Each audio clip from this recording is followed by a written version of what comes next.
Okay, so I'm walking around like this, everything's good, and then I need to throw up.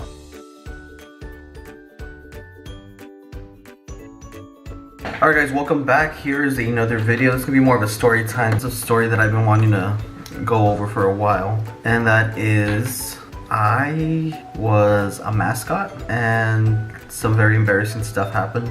So let's go back. I've been a mascot about 3 separate occasions. In high school, I was the high school mascot, which was a giant blue genie-looking titan. While I was working at Toys R Us, I volunteered every chance I could to be Jeffrey and host events and hang out and just, you know, mess around. I don't know, the one that I had the most fun with was when I worked for Dr. Hospitals as their mascot, which is Dr.Ted E. Bear. Yeah, like Teddy Bear. Okay, so here's how I fell into that. I was looking for a job. I already had a job, but I was just looking for, you know, maybe a second one, something part-time that would be fun. I came across this listing for a mascot. So I was like, you know what, that's not so bad. It doesn't say how much it pays, but I mean, it's gonna be something different, so, you know, I'll go in for it. So I went in and interviewed. I think it was the director of marketing. He said he'll call me back, that he has one other person that does the job right now, but they're away at an event, so he really couldn't ask me the questions he wanted. He wanted the other guy to be the one to interview me, to get a feel for me since he's already done it. So I'm like, okay, that's cool, you have my number. I lived pretty far away from the hospital at this time, so it took me about 30-40 minutes to get home. But as soon as I'm driving up, I get a call. Hey, Victor! Yes, sir? Alright, here's the situation. We need a bear for tomorrow. Our guy's already tied up doing an appearance, but we want to know if you would be interested in coming in, picking up the suit, and giving it a try. We could treat this as a tryout if you like. Okay, yeah, that sounds cool. Really? Alright, that sounds good. What we're gonna go and do is we're gonna have you come in right now. I know you just left. Hopefully that's okay. It wasn't okay. I had just driven like almost an hour, but I really wanted this job. Yeah, that's no problem. I'm actually still in town, so I'm gonna go ahead and I'm just gonna wrap up. I'm having a quick little lunch, and I'll be right over there so we can get this started, okay? Alright, that sounds good. While you're here, just come to my office. I'll give you the equipment. I'll have you sign just a little form so you can go and perform tomorrow, okay? I might even have some gear for you. Oh, alright, that sounds good. Do you have any more information on like what I'm gonna be doing, where I'm gonna have to go? Yeah, City McAllen, they're having a Christmas parade or something. It's the first time they've ever done it. But yeah, we're gonna need you to walk in the parade. Do you think you do that? Yeah, I got this. Alright, see you later. Okay, so I went to go get the gear. During that time, he gave me a camel pack. For those of you who don't know, it's a little backpack. You fill it with water. It has a little, you know, tube that you could just out of. So I was like, you know what, this is pretty cool. Like, that was probably the one thing I was worried about, you know, staying hydrated in the suits. Sounds good. Let's do this. We're in business. Okay, so the night before the parade, I get this awesome idea from an unknown source. It was Jennifer.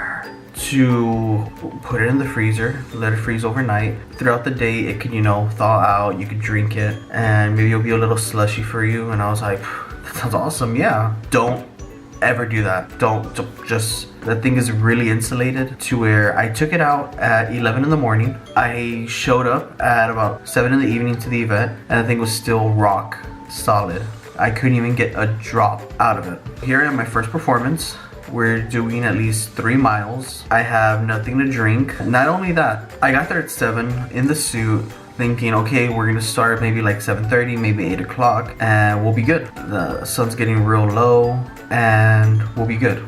I'm in that suit for 3 hours before the parade even starts. I'm already drowning in sweat. I'm already getting a little frustrated because they have me just standing there. I can't take off the head because that's gonna ruin the whole illusion and everything. I'm just having to deal with it. So I'm getting pretty hot in there. I have nothing to drink. I'm just standing around because I can't really sit in the suit. It's really hard to. Finally, the parade's starting. So I'm like, okay, I'll start walking around. Maybe I'll get some fresh air that way. But we start walking, everything's good, you know. I'm doing the, hey, what's up? And that's when the director, he's walking in the parade too. Him and his family and some other people from the hospital are carrying around one of the giant balloons. But he's telling me, he's like, hey, you need to go up to the side of the street, shake some hands, then run to the other side of the street, shake some hands. So I'm like, all right. So here I am just zigzagging like if I'm running suicides for basketball. I was already tired, so maybe about a mile into it, that's when I start slowing down a little bit. I start losing momentum. I signal, I forgot what the signal was. I think it was like a pat like that to my handler to say that like I needed a break, I needed something. He comes up to me, he's like, okay, we're coming up to a convenience store, let's go ahead and just go into the restroom. You can take the helmet off, get a breather in, and we'll come back out and we'll go running to wherever wherever the team is. So I don't like the idea. I'm like, okay, let's do this. He's like, okay, but in order for us not to have such a big gap, you're gonna have to run from here to the convenience store to allow the group to like walk and catch up to us. So by the time you're done, you could just step right back into line. And I was okay, let's do this. So with a little bit of energy that I had, I run. We get to the convenience store, but you know, this convenience store was on the side of the road of a parade. It was pretty bad. The line was out the door and I needed to catch my breath. Like I had just ran, so I needed to do something. So that's when my handler takes me to the back of the store. He's okay, take your helmet off for a few seconds. So I take it off, I'm huffing and puffing, I'm red, I'm flustered, I'm not liking this. I'm like regretting this decision. I get the energy, I'm like, okay, we got like another 1.5 miles left. I think we could do this. So by the time I put my helmet on and get ready to go back onto the road, I was expecting to like meet up with the group I'm supposed to be with, but it took a little longer than I thought. So I come out of the middle of the road and my group is maybe about 3 blocks down. It's already past where I'm at. So he starts panicking because it's kind of his job to make sure it's going smoothly, and it's not going smoothly. At this point, he's like, we gotta run. And I was like, I just stopped running because I just got off a little break. Like I can't just go doing a full sprint in this suit. He's like, come on, we gotta go. So I'm like, okay, let's do this. And I end up sprinting. I catch up to the group, and here I think I could, you know, kind of walk for the next few feet to catch my breath and everything. But as soon as I catch up to the director, he's like, okay, come on, you gotta go back and forth. These kids wanna shake your hand. I make it about halfway across the street and I feel like I need to throw up. I start getting dizzy. There was a lot of lights there, but I remember everything just going dark really quick. I assessed the situation and I'm like, okay, I'm gonna puke in this head, lose my chance of the job, might have to pay for the cleaning, and make an idiot out of myself. And it's probably gonna still smell in here. I don't want any of those things to happen, but something does. Okay, so I'm walking around like this, everything's good, and then I need to throw up. So really quick, I just lift it up like this, and then puke in the road, put it back on, try and like figure out where I'm at because I'm losing consciousness at this point. And it wasn't so good. Thankfully where I ended up puking, it was with a group of people that worked at the hospital, so they kind of surrounded me. One person's feeding me water in the head. Around this time I hear paramedics rushing to me. They load me up. I'm kind of trying to fight them off a little bit. Like, no, I gotta do this. The director's like, no, like, Victor, you need to get on that cart and have them go check you out. That's not how I pictured finishing the parade, being carted off in front of everyone. Jennifer knew I was gonna be in the parade and I didn't know where she was going to be positioned, so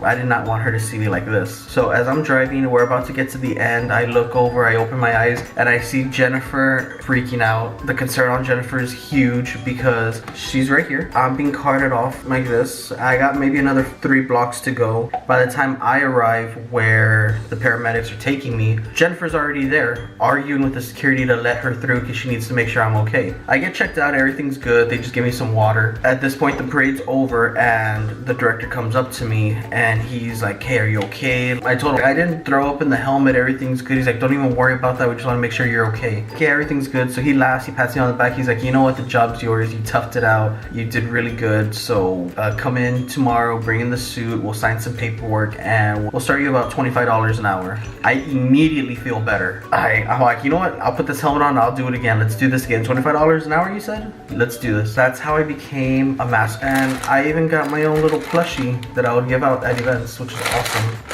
This is the suit I would wear. I loved it. One of my favorite jobs that I've ever had. I miss it a lot. I still talk about it. I might do another story about this because I have a ton of stories. Some that were really, really sad events that I had to do. They were really sad to where I was actually at one point crying in the helmet.